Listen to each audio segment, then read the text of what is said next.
Eu vou fazer a leitura e os irmãos acompanharão nas suas Bíblias. Diz assim a palavra do Senhor.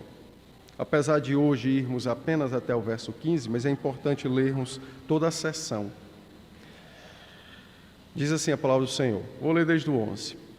O bom siso te guardará e a inteligência te conservará, para te livrar do caminho do mal e do homem que diz coisas perversas, dos que deixam as veredas da retidão, para andarem pelos caminhos das trevas, que se alegram de fazer o mal, folgam com as perversidades dos maus, seguem veredas tortuosas e se desviam dos seus caminhos, para te livrar da mulher adúltera, da estrangeira, que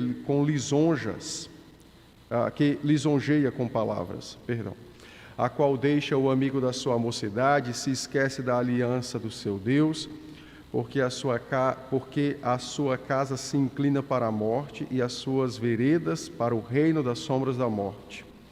Todos os que se dirigem a essa mulher não voltarão e não atinarão com as veredas da vida. Assim andarás pelo caminho dos homens de bem e guardarás as veredas dos justos, porque os retos habitarão a terra e os íntegros permanecerão nela, mas os perversos serão eliminados da terra e os aleivosos serão dela desarraigados. Amém, pela palavra do Senhor. Os irmãos devem lembrar que o capítulo 2 de Provérbios, ele começa tratando sobre esse chamado para possuir a sabedoria. Devemos lembrar que sabedoria em Provérbios, apesar de estar no feminino, mas sabedoria é a pessoa de Cristo. E então ele está mostrando os benefícios de se possuir Cristo como aquele que dirige o coração. Então, nos versos de 1 até o verso de número 11, ele fala sobre esse chamado e o que acontece na vida do indivíduo ou dentro no coração do indivíduo, quando este possui Cristo como o seu governante no seu coração. A partir do verso de número 11, note que o verso 11, ele faz a transição, apesar de ainda pertencer à primeira parte, que é de 1 a 11, mas note que o verso 11 fala o seguinte, que te guardará e te conservará. E a pergunta é, guardar do que e conservar de quê? Por que há tanto apelo em Provérbios para se dar ouvidos à voz do Pai, para se atender o chamado ao arrependimento, para se possuir Cristo como aquele que dirige a vida? Por que há tanto apelo? Então, a partir do verso 12, ele responde essa pergunta dizendo que a sabedoria, uma vez habitando e dirigindo o coração, ela guardará o indivíduo e ela protegerá o indivíduo dos caminhos maus, ou do caminho do mal, ou daqueles que caminham pelo caminho do mal, porque estes, então, andam pelos caminhos da morte e não pelo caminho da vida. Então, vai guardar do que e guardar de quem? Ele responde a partir do verso 12. E notem que esses versos de 12 a 22, ele apresenta dois grupos de pessoas, o homem mau e a mulher adúltera. Ambos são sinônimos do caminho da morte. Ambos são sinônimos do caminho da morte, ou são alegorias do caminho da morte, ou são tipos do caminho da morte. Então, o chamado ao arrependimento, o chamado para se possuir Cristo, tem por objetivo o impedir, não é, que o filho, nesse caso aqui o filho da pessoa do texto, mas a todos nós, tem por objetivo o impedir que nós caminhemos o caminho da morte, seja na companhia de homens maus, ou seja, na companhia de uma mulher adúltera, tá? Nós vamos explorar melhor cada um dos grupos e como eles procedem. Bom, então no verso 12 ele diz para te livrar do caminho do mal, tá? Ou seja, a sabedoria visa salvar você daqueles que falam a perversidade ou daqueles que têm discursos perversos. Note que ele diz, para te livrar do caminho do mal, do homem que diz coisas perversas. Então, a maturidade religiosa, né, ou seja, a fé, o conhecimento bíblico, a pessoa de Cristo, ocupando o nosso coração e nos dirigindo pela sua revelação, que é a palavra, pelas verdades bíblicas, pelas doutrinas, que são os meios, os mecanismos. Para quem joga videogame, você tem o controle e tem os botões. Então, Cristo é aquele que joga, o controle são as doutrinas e os botões é exatamente o utilizar dessas doutrinas em cada momento, utilizar dessa revelação bíblica, né? Tomando alegoricamente essa figura. Então, note que a maturidade religiosa, a maturidade cristã, né? A maturidade no conhecimento com Cristo, a maturidade ética, e entenda a ética não apenas no aspecto de certo e errado, mas também no aspecto certo e errado, mas ético no sentido de que você tem um conjunto bem firme e fixo de verdade bíblica que te levam a enxergar e discernir e decidir depois o que fazer. Então você consegue ver aquilo que está à sua frente, não é? Então esse conhecimento ético, ele vai fazer com que esse filho e nós, ou não, caiamos nas mãos e nas garras daqueles que caminham o caminho do mal, ou se por acaso cairmos, que saiamos destas garras, tá? Então, a ideia é dupla, a ideia é ambas. Tanto livrar como impedir, não é? Livrar se por um acaso caiu, impedir se por um...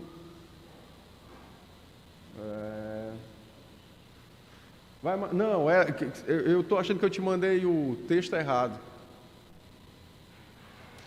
Eu estou na página 13. Está na 13? Não.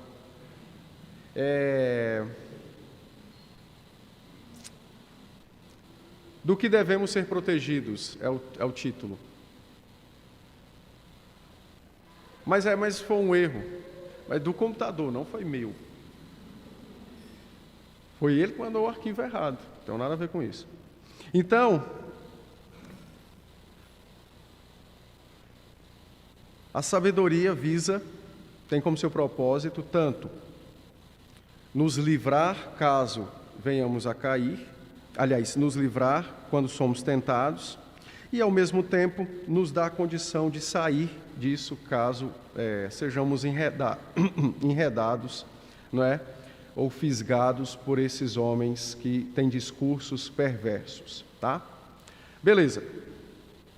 Então, tentem imaginar, né, o Espírito Santo revelando a Salomão isso. Tente imaginar o que está na mente de Salomão. Então, Salomão tem diante de si a igreja, o povo de Israel, ele tem diante de si os crentes e ele tem diante de si descrentes que convivem juntos. Ele tem diante de si pessoas que são maduras e que vão continuar crescendo para se aprofundar em maturidade, e tem pessoas que estão iniciando a vida na fé, então são imaturas, tá? E que precisam crescer na fé. Só que, somado a tudo isso, você tem pessoas extremamente experientes no caminho do mal, que estão ali juntos dos outros que são crentes, e que, portanto, eles tentam, os maduros e os imaturos, os mais profundos e os menos profundos na fé, com estratégias, com argumentos diferentes, conforme cada uma pessoa, né? Conforme cada um é. Então, ele tem isso diante de si. Então, é como se ele estivesse concebendo, não é? Aquilo que Paulo vai conceber, também pelo Espírito, lá em Efésios capítulo 6, a verdadeira batalha espiritual, Não tem nada a ver com anjos e demônios, né? Anjos e demônios não ficam guerreando e lutando, não. Isso aí é invenção de quem não tinha o que fazer, né?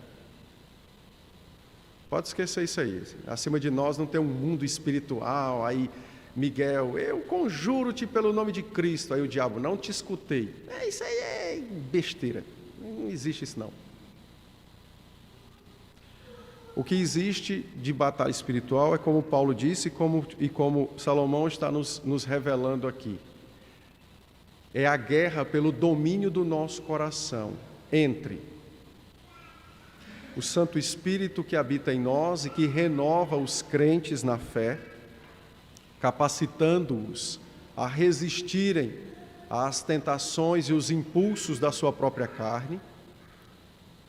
E, do outro lado, você tem a sua própria carne com seus impulsos pecaminosos, o nosso arqui-inimigo Satanás, que usa pessoas de carne e osso para nos tentar, e todo o conjunto, né,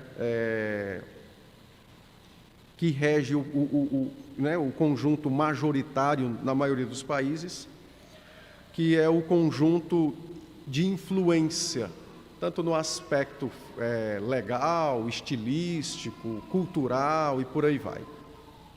Então essa é a guerra. E é isso que Salomão tem em mente, por isso que ele diz, a sabedoria ela vai tanto te guardar, como ela vai te conservar. Tem o objetivo tanto de nos impedir de cair nisso, como também de, se uma vez cairmos, podermos sair deste mundo tenebroso. Bom,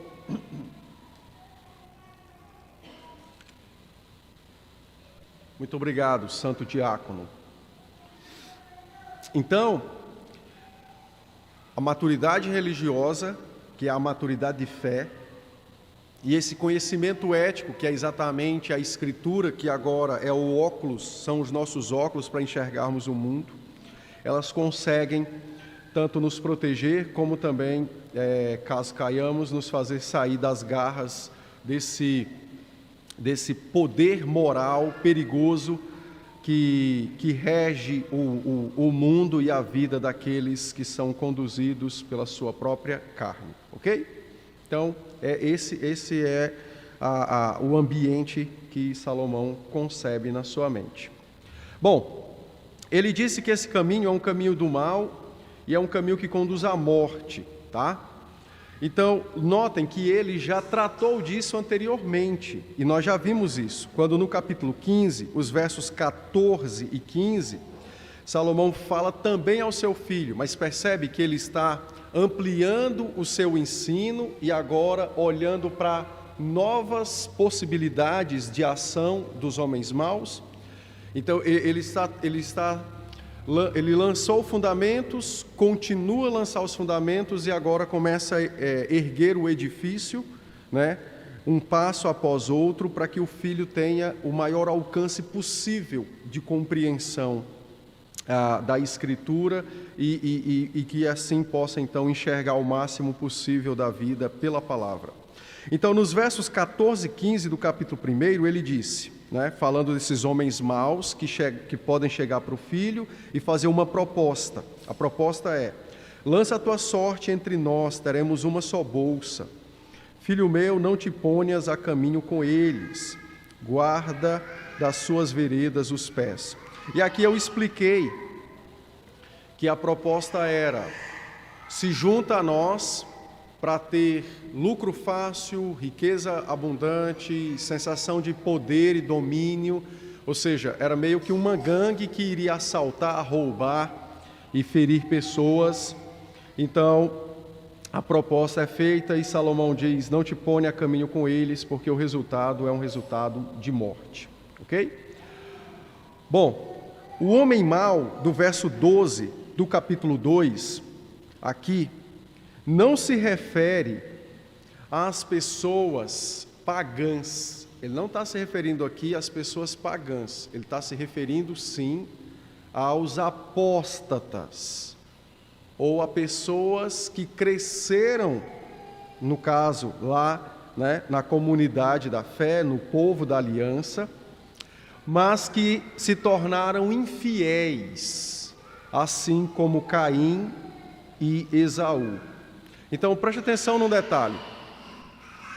Note que ele não está falando necessariamente que nós não seremos tentados por pessoas de fora do nosso ambiente, da igreja ou família. Também. Mas o objetivo dele aqui é fazer com que o filho perceba a proximidade do mal. O mal está aqui do meu lado. Porque às vezes, quando a gente fala sobre tentações, pessoas de má índole, nossa mente sempre se reporta lá para longe, né? Não, você tem que entender que um bom auferidor é aquele que procura do mais próximo para o mais longe, e nunca do mais longe para o mais próximo. Então, se você quer entender bem, precisa olhar nessa proposição, do mais próximo para o mais distante. E aí você vai ter uma visão melhor e de maior alcance. Então, olhe que esse homem do mal, ou esse homem do caminho mau, que diz coisas perversas, no verso 13 ele diz, eles deixaram as veredas da retidão. Por que eles deixaram? Porque eles eram, não é que quer dizer, não é que ele não está considerando um crente que abandonou a fé somente, mas ele está considerando pessoas que foram criadas na igreja, pessoas que foram criadas em lares santos, não é? Mas que não eram crentes e abandonaram o caminho da fé. A exemplo de Caim e de Esaú, não é? Esses então não abraçaram a piedade bíblica, não é? Não abraçaram a pessoa de Cristo, que é a sabedoria. E por que ele foca nos apóstatas? Porque ele não está falando para o seu filho, que é um membro da igreja, que é um crente, então ele está querendo mostrar que, caso ele também não abrace a sabedoria, caso ele não possua a pessoa de Cristo, ele será como eles. Entende? Ele se comportará como tal. Então, esse é o homem mau, né? O apóstata. Aqueles que foram criados em lares fiéis, mas que se tornaram infiéis à aliança e à palavra do Senhor. Bom, ainda no verso 12, os irmãos devem lembrar, e aqui focando nessa questão da proximidade do mal, os irmãos devem lembrar que Adão e Eva estavam muito bem lá no jardim, né, do Éden, vivendo de uma forma muito tranquila, não é? E o mal se intrometeu na relação deles, o mal entrou no jardim. Então é mais ou menos essa a ideia que ele tem, ou seja, eles não precisaram sair do jardim para se deparar com o mal veio até eles, não é? Então, essa é a figura que é imaginada aqui. Assim como Satanás foi até o jardim, não é? Assim também os apóstatas também virão até nós, a fim de distorcer a realidade da fé cristã, a realidade da nossa vida, tentando nos convencer a segui-los, a seguir os seus passos e a andar com eles. Ok? Tranquilos? Tranquilos.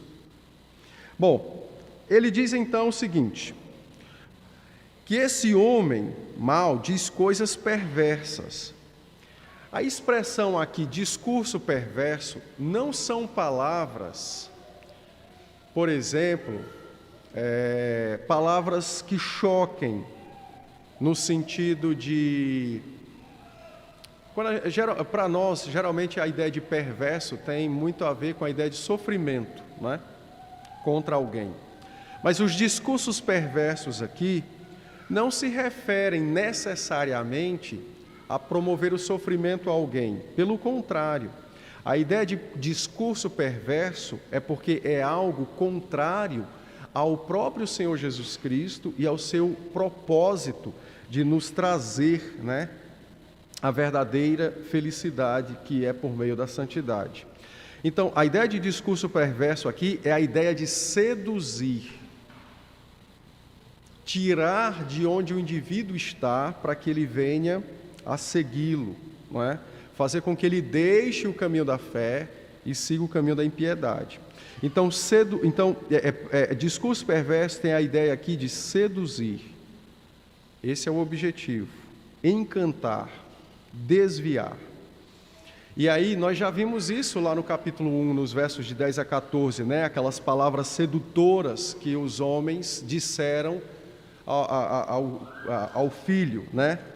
Pelo menos no discurso, hipoteticamente, né?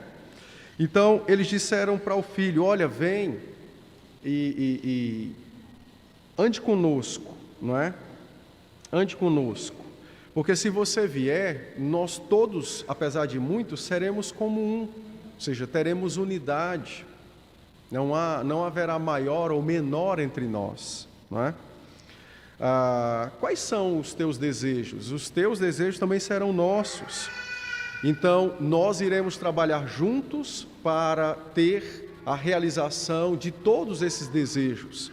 E aí você tem aqui toda uma descrição que é dada nos versos de 10 a 14 do capítulo 1, de riqueza, triunfo, unidade, amizade, compreensão, sensação de onipotência e assim por diante. Então, os discursos serão discursos sedutores, tá? As palavras serão palavras que darão a entender que são boas, porque serão agradáveis aos ouvidos. Entenderam? E é assim que começa, então, esse trabalho de desviar, de retirar do caminho da piedade para o caminho do mal. O Júnior e a Júlia, não é? A Nicole, que fez faculdade há pouco tempo, podem falar sobre isso, né? Porque acontece, tomando o exemplo deles, a depender da estrutura da família e a depender da estrutura da igreja, não é? A depender destas coisas, o discurso muda lá na faculdade, mas via de regra você vai sempre ser assediado por grupos que te prometerão compreensão. Então, se você não tem compreensão em casa, o que é que você acha? Esse lugar as pessoas vão de fato me entender. Segundo, há uma promessa de unidade se andarem na mesma... Olha, anda conosco e seremos apenas um. Então, o que menos se encontra é unidade, né? Porque a promessa de unidade que é ensinada no mundo é uma promessa de comum. E isso não é verdade. Unidade não necessariamente significa comum. Por exemplo, a unidade da fé não significa comum no sentido de que todos têm que ter a mesma coisa, mas significa dizer que todos são salvos por uma única pessoa. O Salvador é o comum para todos. E não que todos têm que ter a mesma quantidade, por exemplo, de dons, talentos e obras e entendimento. Nada disso, né? Mas só que lá é prometido uma ideia de unidade, de união, no sentido de que todos estão do mesmo lado, defendendo a mesma ideia, indo para a mesma direção e etc., né? Há várias outras coisas somadas a isso, não há? Júnior, Júlia, Nicole, que os grupos vão oferecendo, né? E a ideia é essa, a ideia de cativar o coração para exercer a influência e a partir daí começar a ditar agora como se enxerga a vida, os problemas, as relações pessoais e assim por diante. Bom, então esse apóstata, esse homem infiel, também fará o mesmo. Ele também virá com palavras sedutoras, e estas palavras são perigosíssimas. Por que é perigosíssima? Porque essas palavras são colocadas para competir com as palavras do Pai. Ou seja, as palavras são postas na intenção de estarem no mesmo pé de igualdade com as palavras do Pai, entendeu? Então, aqui nós vamos entrar em algo que é chamado o critério da autoridade. O critério da autoridade. E aí, quem tiver mais autoridade exerce maior influência sobre aquele que está ouvindo. Então, por isso que é perigoso, porque o discurso perverso não vai chegar do nada e, vamos roubar uma casa para vivermos felizes para sempre. Não. As coisas vêm com promessas fictícias que têm um objetivo, crescer em autoridade e depois disso, então, aí sim exercer influência e domínio. Então, esse é o caminho que é feito, tá? E essa é uma das razões pelas quais o pai fala com tanta urgência ao filho e adverte ao filho acerca desse discurso perverso deste homem, que é exatamente um discurso que busca seduzir, né? Exercer influência, exercer comando e controle sobre o filho. Ok? Deu para entender? Deu para entender? Muito bem. Então vamos lá. Eu vou fazer uma aplicação e depois passaremos para os outros versículos. Então vejam. O nosso coração, ele é governado. Não há nenhum coração desgovernado. Desgovernado há. Não há nenhum coração sem um governante. Todo coração é governado. Todo coração é governado. A grande questão é quem o governa. Quem dirige. Essa é a grande questão, tá? A promessa que foi feita nos versos de 1 a 11 é que se Cristo for o governante do coração, você não andará pelo caminho da morte, porque terá conhecimento, diligência, perspicácia, né, os ingredientes da sabedoria. Será sábio para usar esse conhecimento e enxergar e entender a vida e as circunstâncias da vida, os elementos da vida, os relacionamentos e assim por diante. E Cristo faz isso pela sua palavra. Caso contrário, se você não tiver Cristo como aquele que governa o seu coração, então a realidade da sua vida ela vai ser alterada. A realidade vai ser mudada, talvez muito ou talvez pouco, mas ela vai ser mudada. Por quê? Porque agora a forma como você entende a sua vida, não é? E tudo o que está dentro dela, os elementos e etc., é dirigido por aquele que governa o seu coração. Então, se Cristo não o governa, outro o governa, entendeu? E esse outro vai dirigir você segundo aquilo que ele crê e entende. Deu para entender ou ficou meio filosófico? Ficou meio filosófico, né? Deixa eu ser mais claro.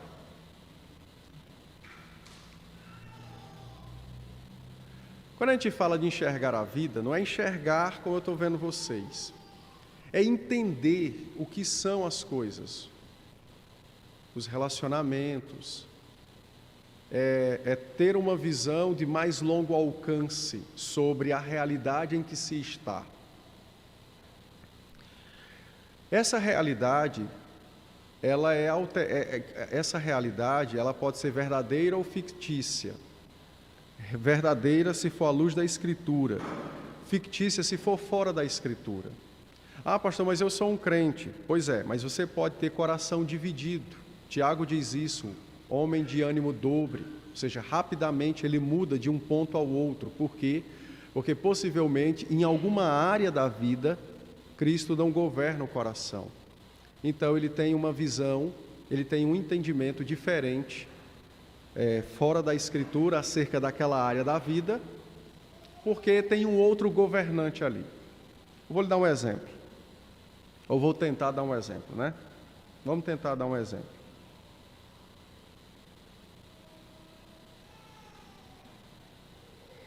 Vou dar um exemplo dessa realidade da vida. Por exemplo, é um exemplo que é por exemplo, né? Tá vendo aí? Por exemplo,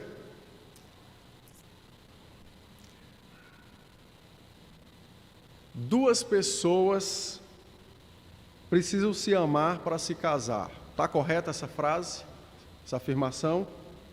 Ou o casamento deve ser entre duas pessoas que se amam? Está correto? Sim ou não? Sem medo. Sim. Todo mundo diz que sim. Muito bem. Aí elas se casam. E se o amor acabar, o casamento deve continuar ou não? Aí faz de conta que você não é crente, você nunca ouviu o Evangelho, você não sabe de Mateus 19, você não sabe de 1 Coríntios 7, você não sabe nada disso. Mas você ouviu e aprendeu essa frase. O casamento deve ser entre duas pessoas que se amam. Aí elas se casam. Só que por alguma razão acabou o amor. Aí a pergunta é, elas devem continuar casadas, sim ou não? Com base nessa frase. Esquece tudo que você conhece da fé. Faz de conta que a única coisa que você sabe e crê é essa afirmação. O casamento deve ser entre duas pessoas que se amam. Qual é a sua resposta para o casamento deve continuar se o amor acabar? Não, falando sério. Não, pensa, tem que responder. Entenderam a colocação? Entenderam? O casamento deve ser entre duas pessoas que se amam. Beleza, elas se casaram. O amor acabou. O casamento deve continuar? A resposta tem que ser dada em cima dessa afirmação. Sim ou não? Não, está correto. Por quê? Porque o casamento é entre pessoas que se amam. Então acabou o amor, elas devem dissolver o casamento. Ok? Deu para entender? Aí agora eu pergunto a vocês, essa afirmação é verdadeira? Não. Estão entendendo? Isso é ter uma visão de longo alcance. Por que essa afirmação não é verdadeira? Porque ela está tomando algo que Deus criou, que é a aliança entre homem e mulher, e colocando para residir, ou seja, a aliança vai habitar, ela vai habitar em algo abstrato, que é o sentimento de homem e mulher. Entenderam? Então parece bonito eu dizer, olha, o casamento é entre pessoas que se amam, é lindo. Bom, pode ser bonito, mas é verdadeiro? Não, isso é um teste ético, é o teste da realidade. E o amor não precisa acabar de vez. Quem é casado aqui sabe, às vezes quando o esposo ou a esposa faz algo que a gente não gosta, a nossa vontade é de matar.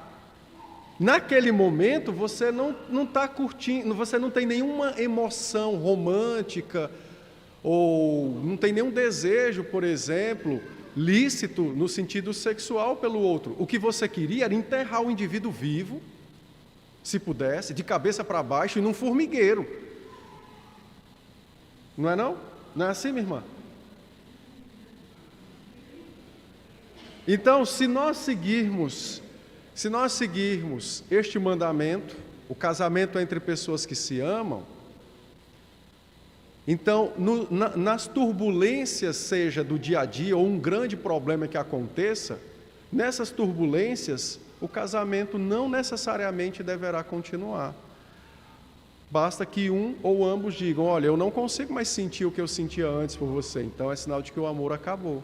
Então, percebem a realidade? Essa é uma realidade distorcida. Qual é a realidade bíblica? O casamento é uma relação, o casamento é uma relação entre homem e mulher que está dentro de uma aliança. Então, eu não vou falar de amor, eu vou falar da aliança. Porque a aliança é maior do que os sentimentos, maior do que as turbulências, maior do que os momentos alegres. A aliança é o todo dessa união entre homem e mulher, que vão viver dias bons, dias ruins, que vão lutar nos dias ruins para amar um ao outro e que vão se alegrar e curtir um ao outro nos dias bons. Então, o casamento é uma relação dentro de uma aliança. Deus é quem estabeleceu a aliança. Essa aliança é feita entre homem e mulher. E qual é o fim dessa aliança? A morte. Somente ela. Então veja, aí agora chega um casal, por exemplo, está em crise. Todo mundo pode passar crise. Não é pecado passar crise. O problema é o que se faz nela, não é? Aí agora chega um casal que está em crise. Está em crise. Qualquer que seja o motivo, está em crise. O que é que eles têm que fazer? Optar pelo divórcio? Não. Eles precisam ser recordados da aliança e precisam aprender a sair da crise. É isso que eles têm que fazer. Ah, pastor, eu não amo mais o meu marido. Tá, então vamos primeiro entender o que é que essa mulher está falando sobre amor. Talvez ela aprendeu o amor das novelas da Globo. Entendeu? Talvez para ela amor seja o modo como ela enxerga, né? Ou como ela concebeu, como ela desejou que o marido se comportasse. Não sei. Talvez ela tenha uma crença sobre esse assunto que está governando o coração dela ou dele no casamento. E já que eu estou falando de casamento, eu vou puxar as orelhas dos homens. Muitos casais têm problema na vida sexual, e aí os homens têm problemas no casamento, na vida sexual, às vezes são insatisfeitos, porque mentiram para eles. Passaram uma ideia de que as mulheres são aquelas que têm um comportamento sexual incansável. Esse tipo de entendimento, ele é pornográfico e ele veio daqueles que pervertem o matrimônio. Então, se você que é meu irmão casado, acha que a sua mulher tem 10 em uma, acorda. Se ela tivesse 10 em um, você precisava de 20, né? Então, precisa ter entendimento das coisas. Nós fomos muito doutrinados por um comportamento pecaminoso e uma realidade desvirtuada que veio daqueles que queriam acabar com o matrimônio, trazendo uma figura de um homem ultra-romântico, impecável, e de uma mulher incansável no sexo. Isso não existe. Isso não existe. Isso é uma mentira que foi muito bem contada e que infelizmente muitos acreditaram. Entenderam? Diz Wilk. Manda bala.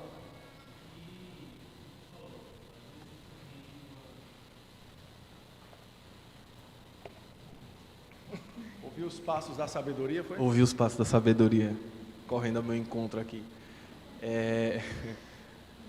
Não somente nós recebemos isso de uma forma, através de uma herança cultural, como até por conta dessa influência, muitos homens acabam querendo introduzir no seu relacionamento coisas que eles mesmos vão atrás. Sim. Né? Então, às vezes, até por uma questão cultural, aprendeu com o pai, quer dizer, não sei se aprendeu com o pai, mas assim, no meio de amizades e tal, e ele é instigado a ir atrás disso, através justamente da pornografia e querer que o seu relacionamento tenha aquelas mesmas pecaminosidades pornográficas, né? Sim. Infelizmente, aí muito mais Brasil do que outros lugares. Eu não tenho muito conhecimento sobre algumas outras regiões que foram predominantemente alcançadas pelo Evangelho, mas considerando o Brasil como um país relativamente cristão.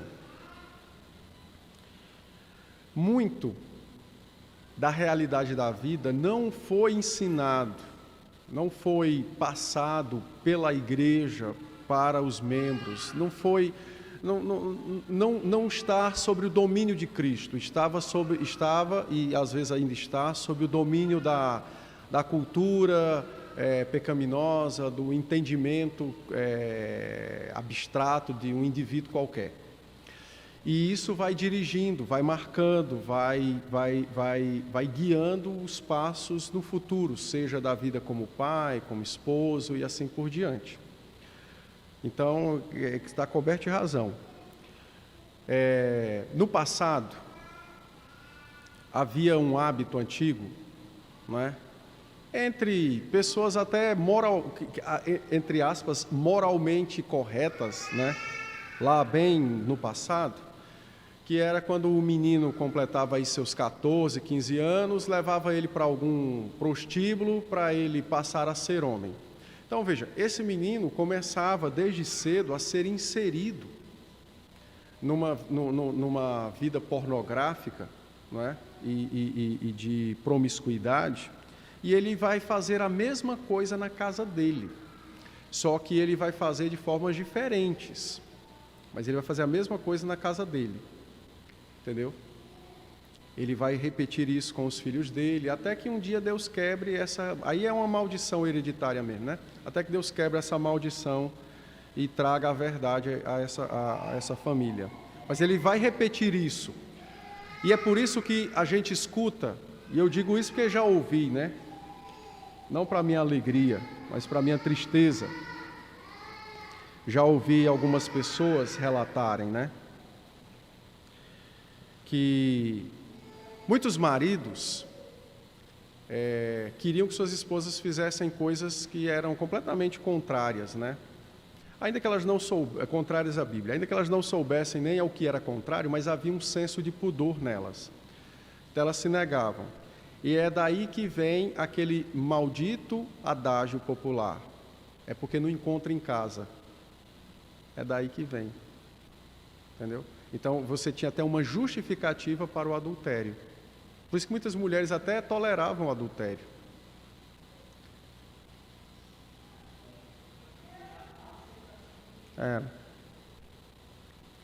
Então, se o nosso coração não for governado por Cristo, o outro vai governar em todas as áreas da vida. E quem o governar dá os ditos de como vai ser o nosso procedimento na vida. Nosso entendimento na vida, entende? Funciona assim.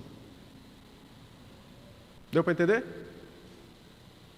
Muito bem, para concluirmos e prosseguirmos lá para o nosso cafezinho. Então, esses discursos perversos, que são, na verdade, discursos sedutores, o objetivo deles é transtornar a realidade. Eles querem mudar a realidade, chamando o pecado de bom, enquanto rejeitam o próprio pecado. Entende? Então, veja, se eu chegar na igreja e disser assim: irmãos, o divórcio é liberado, todo mundo vai estranhar. Mas se eu justificar o divórcio sob algum tipo de argumento, então os irmãos vão começando a pensar: rapaz, sabe que é verdade? Eu nunca tinha pensado nisso. É mesmo, né? Como é que o outro vai sofrer a vida toda, ficar com alguém que ele não ama? Coitadinho. Não, eu acho que Deus é tão bom que Deus nem liga para essas coisas. Por quê? Porque eu estou justificando o divórcio sob a base do argumento do amor. Acabou o amor, então eles podem se divorciar. Entenderam? Quer ver um outro argumento? Segura aí. Quantos adolescentes tem aqui na igreja? Tem o Luca, tem a Claren, Miguel tem 12? 12, Miguel, a Heloísa. Pois bem, na verdade a gente chama esses rapazes e moças de adolescente, mas isso é um erro, porque essa palavra é moderna, recentemente moderna, e ela foi usada para fundamentar uma série de pecados que são toleráveis nessa fase da vida.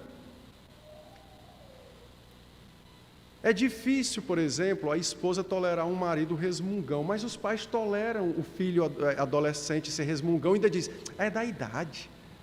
Mas que coisa sem pé nem cabeça, bicho. Então, não se enganem, a guerra espiritual é essa. É pelo domínio do nosso coração. E a guerra é essa. Ou você adere ao partido de Cristo, ou você adere ao partido de Satanás. Não dá para ficar no meio. Apesar de que o partido de Satanás tem várias subdivisões, né? Muitos com P, com L, né? E por aí vai, não é? Então veja, aí você tem essa fase da vida, é uma fase de transição, mas esse negócio de adolescência foi para criar uma categoria onde uma série de meninices, tolices, pecaminosas, tudo pecaminoso, mas é classificado assim, né? Coisas imaturas, tudo isso se tornou lícito nessa fase da vida. Tudo se tornou lícito nessa fase da vida. Beleza, mas ninguém chegou dizendo isso para outro. Olha, vamos criar uma fase para derrubar a santidade da juventude da igreja. Não, chegaram devagarzinho. Não, isso é uma fase de transição, não é? Eles precisam ser extremamente compreendidos, e é verdade, porque está numa transição, todo mundo está em transição, precisa de uma atenção diferente mesmo.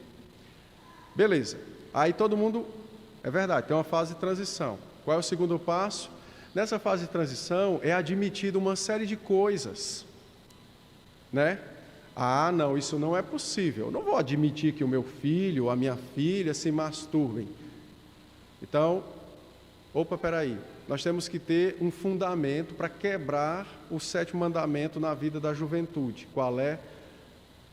É os hormônios, entendeu? A mudança física. Eles não estão apenas numa transição mental, no sentido de maturidade, né?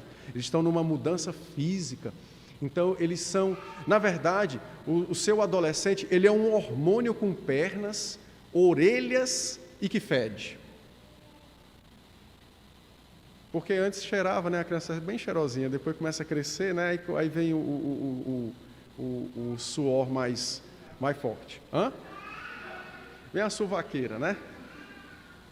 Estão entendendo? E aí, a própria igreja creu nessa mentira. Então, os pais olham para o seu filho e aqui está o hormônio. Como é o nome dele? Hormônio. Aí, ora é o hormônio da ira, ora é o hormônio da masturbação, ora é o hormônio da murmuração, ora é o hormônio do egoísmo. Não contraria ele, pastor, ou ela. Eu já ouvi isso. Porque senão, eu não sei o que ele pode fazer. Mas, nessa hora, lógico, dá vontade de você não dizer aos pais, mas de você bater nos pais. Não é na criança, é de disciplinar os pais. Você fica perguntando, quem é o que manda, que comanda essa vida? Bom, mas por que eu estou dando esse exemplo? Porque é para nós não nos enganarmos. O discurso perverso, ele é um discurso sedutor, que visa transtornar a realidade, chamando de bom o que é mal e rejeitando o que é mal. Então, nessa fase da vida, os nossos filhos podem sim ser egoístas, murmuradores, pode sim falar grosseiramente com os pais. Por quê? Porque eles estão sob o efeito dominante dos hormônios. Eu não posso contrariar o meu filho, senão ele não vai falar comigo, pastor. Que história é essa? Se ele não falar com você, você está ganhando. Porque como se ele está numa fase de imaturidade, então ele vai dizer muita besteira. É bom que você não inflama os seus ouvidos. Estão entendendo a malícia com que o discurso perverso nos é dado para mudar a nossa concepção de fé e quem governa o nosso coração?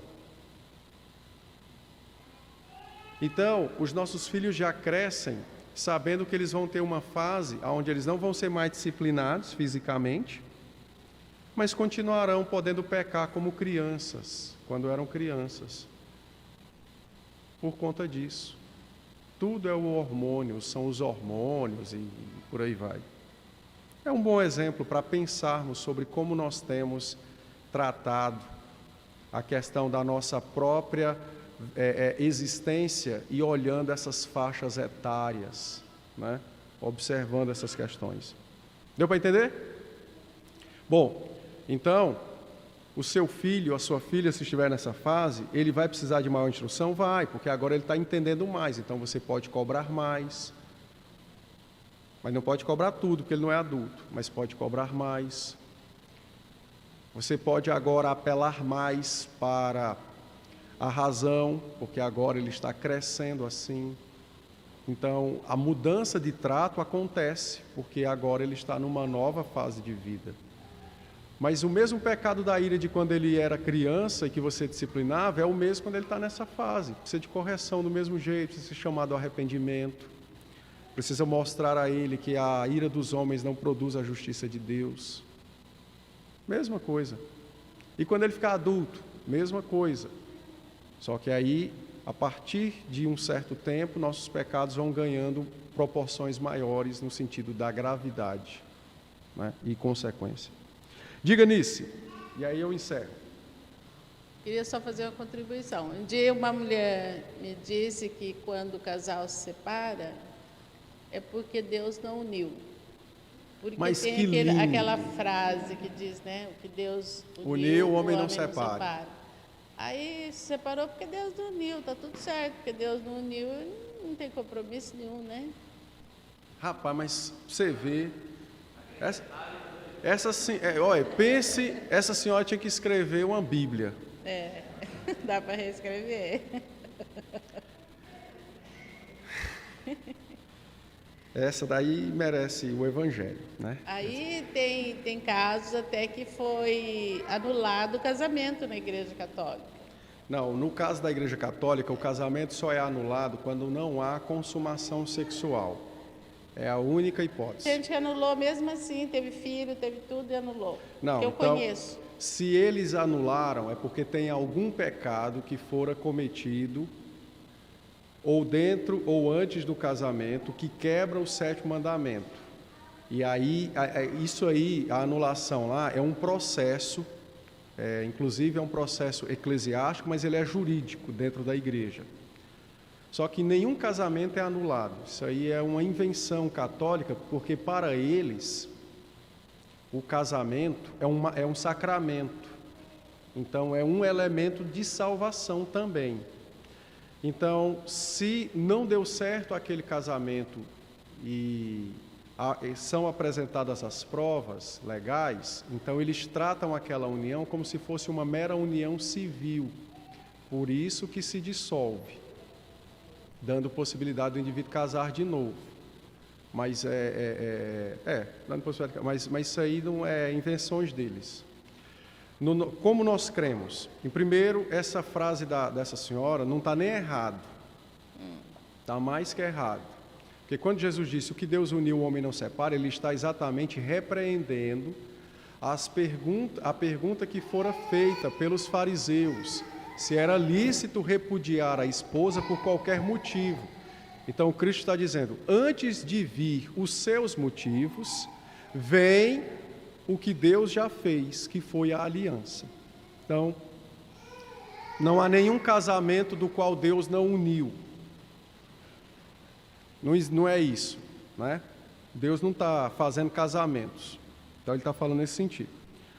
No nosso caso, como nós cremos, é possível uma pessoa, dependendo do que aconteça, ter um divórcio legalizado.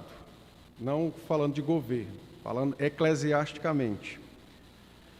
Isso acontece quando 2 ocasiões ou 2 problemas ocorreram. Ou o adultério, ou o abandono do lar, conforme 1 Coríntios 7. Só que isso é dado à vítima. A vítima pode decidir permanecer ou não com o seu cônjuge quando essas coisas acontecem. No caso do abandono, não, porque às vezes a pessoa vai embora, ninguém nem sabe se está vivo ou morto. Mas funciona assim. Não está sendo dito que ela tem que divorciar a vítima. Está sendo dito que, quando estes pecados, que são graves, acontecem, é possível que o divórcio seja feito. Então, ele é dado como uma possibilidade, mas não como certeza. Quando isso acontece, então, nós fazemos, ou nós cremos, melhor dizendo, como diz a nossa confissão de fé, nós consideramos a parte culpada como morta. Por que como morta? Porque só a morte põe fim a essa união. Então, considera-se a parte ofendida como viúvo ou viúva. Daí o possibilitar ter novas núpcias.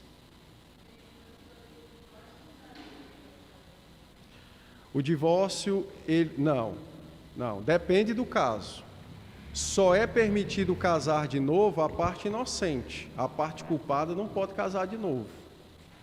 Beleza? Deu para entender? Domingo que vem continuaremos a partir de onde paramos. E aí eu quero ver se nós aprofundamos um pouco mais essa questão dos discursos perversos. Vou dar alguns outros exemplos também. E prosseguiremos. Ok?